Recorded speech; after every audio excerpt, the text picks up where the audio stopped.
नमस्कार दोस्तों। आज की कथा है माता शबरी की। माता शबरी का जन्म एक भील परिवार में हुआ। उनके पिता भील आदिवासी कबीले के मुखिया थे। माता शबरी का दूसरा नाम श्रवणा था। शबरी को जानवरों से बहुत लगाव था। दिन का ज्यादातर समय वो जानवरों के साथ बिताती। एक दिन एक पंडित जी शबरी के घर आए और शबरी के भविष्य के बारे में बताया कि वो आगे चलकर एक सन्यासी बन सकती है। ये बात सुनकर शबरी के पिता काफी चिंतित हो उठे और उन्होंने फैसला किया कि वो जल्दी से जल्दी शबरी की शादी करवा देंगे। शबरी के पिता ने उसका रिश्ता तय कर दिया। जैसे ही शादी का दिन नजदीक आया, शबरी के घर वालों ने खूब सारी बकरियां और अन्य जानवर घर के पास लाकर बांध दिए। शबरी ने इतने सारे जानवर घर के पास देखकर माँ से प्रश्न किया, इतने सारे जानवर हमारे घर क्यों लाए गए हैं? माँ ने जवाब दिया, बेटी तुम्हारा विवाह होने वाला है और तुम्हारे विवाह के लिए ही इतने सारे जानवर लाए गए हैं। शबरी को जब ये समझ नहीं आया तो उसने कहा, मेरे विवाह से इन जानवरों का क्या संबंध? तब शबरी की माँ बोली, हमारे यहाँ शादियों में जानवरों की बलि दी जाती है। तुम्हारी शादी के दिन ये बलि दी जाएगी और फिर उनसे स्वादिष्ट भोजन बनवाकर सबको परोसा जाएगा। यह सब सुनकर शबरी बहुत दुखी हो गई। शबरी ने सोचा कि वो जानवरों को आजाद करेगी। उसके मन में एक दूसरा भी ख्याल आया, अगर वो इन जानवरों को आजाद करेगी तो शादी तक ये लोग दूसरे जानवरों का बंदोबस्त कर देंगे। इससे कोई लाभ नहीं होगा। काफी देर सोचने के बाद उसके मन में एक ख्याल आया कि अगर वह खुद घर छोड़कर चली जाए तो इन जानवरों की बलि रुक सकती है। वो अपने मन में बोलती है, जब मैं ही नहीं रहूंगी तब न विवाह होगा और न ये बलि की प्रथा। इससे मासूम जानवर बच जाएंगे। सही समय देख शबरी ने अपने घर परिवार की आंखों से बचकर जंगल की ओर प्रस्थान किया। भागते भागते शबरी ऋषिमुख पर्वत पर पहुंच गई। वहां करीब 10,000 ऋषि रहा करते थे।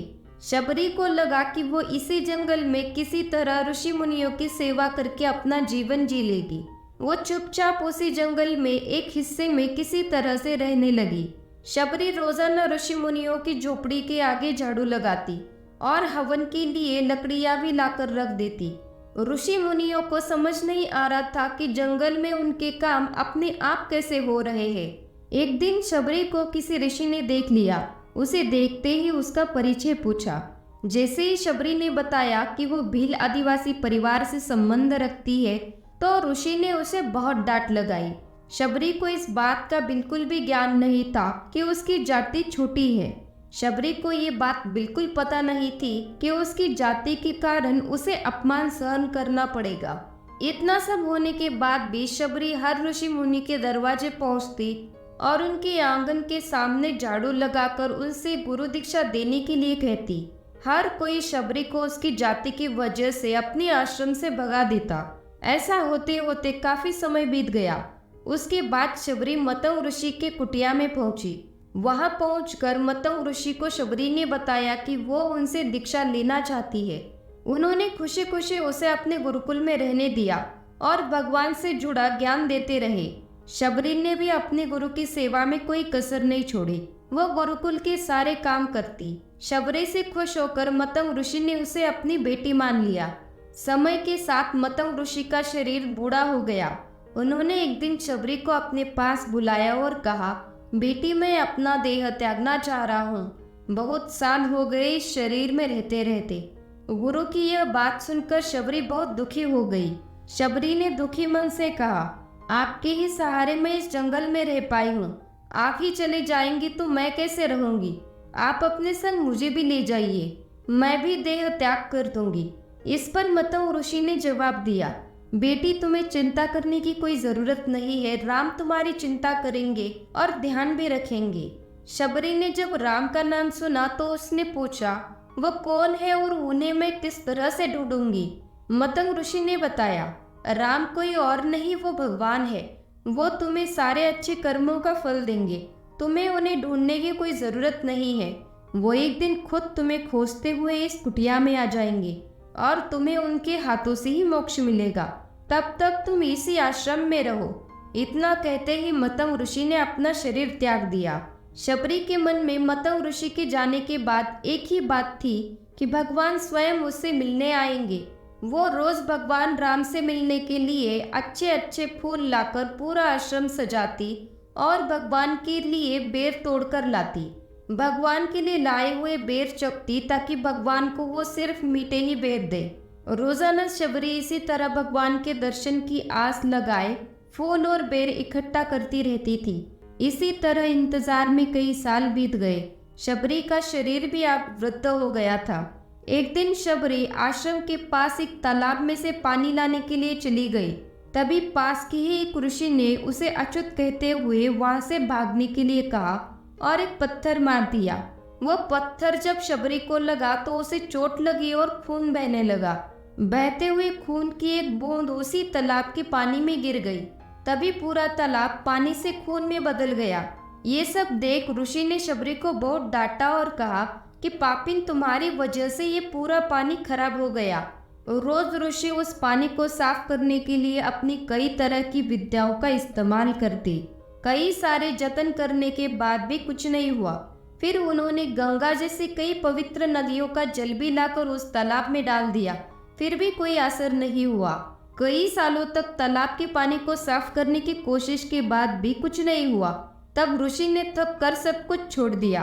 इस घटना के कई सालों बाद भगवान राम अपनी पत्नी सीता के हरण के बाद उन्हें ढूंढते हुए उसी तालाब के पास आ पहुंचे। ऋषि मुनियों ने उन्हें पहचान लिया। भगवान को वहां देखकर ऋषियों ने उस तालाब के पानी को साफ करने के लिए भगवान को अपने पैर उसमें डालने के लिए कहा। पैर डालने के बाद भी वो पानी जैसा था वैसा ही था। ऋषि मुनियों ने भगवान से कई अन्य जतन करवाए, लेकिन वो पानी जैसा था वैसा ही रहा। तब भगवान ने ऋषियों से पानी के रक्त में बदलने की कहानी पूछी। तब ऋषि ने शबरी को पत्थर मारने वाली सारी बात बता दी। उसके बाद कहा कि वो महिला अपवित्र है, छोटी जात की है, इसलिए ये सब हुआ है।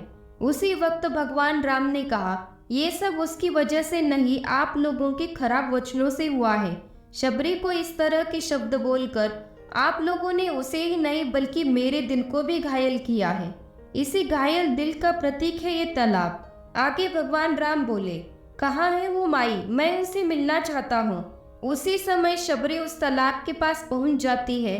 इस दौरान शबरी के पैर को ठोकर लगती है और उसकी कुछ धूल उस तालाब में गिर जाती है।